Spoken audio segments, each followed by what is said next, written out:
Well, advocates, businesses, and organizations all gathering at City Hall today in honor of Pride Month. Thanks for staying with us this half hour. I'm Priscilla Cowser. And I'm Colton Bradford. This is a big story because around the country right now, the level of support that we are used to seeing, it's not necessarily as strong.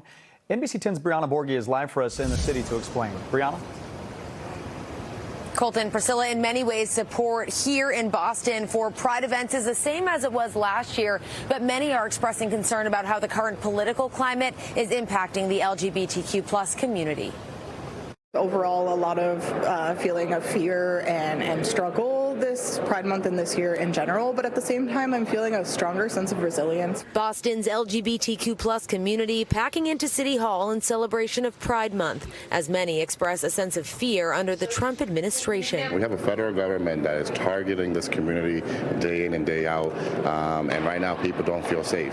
Across the country, amid economic uncertainty and political pressure, companies are pulling back on their support of Pride events. Alexandria Eberhardt is with the Massachusetts LGBT Chamber of Commerce and says many small businesses are feeling the impact of companies rolling back DEI initiatives. So we're talking to small businesses who say, hey, I normally have a huge spike in sales in June, and right now that's not happening because the businesses, the large businesses who would host their own internal Pride events, they're seeing those being scaled back, so therefore they're not buying those products. But when it comes to Pride here in Boston, support has held strong. We were concerned at the beginning about whether or not we would have the same level of support that we had last year, but in the end, most of the people who sponsored us last year returned. Gary Daffin is one of the organizers of the Boston Pride for the People parade. He says they've always been very intentional about how they choose their sponsors. So we look at whether or not they have been supporting anti-LGBTQ or anti-abortion issues or campaigns,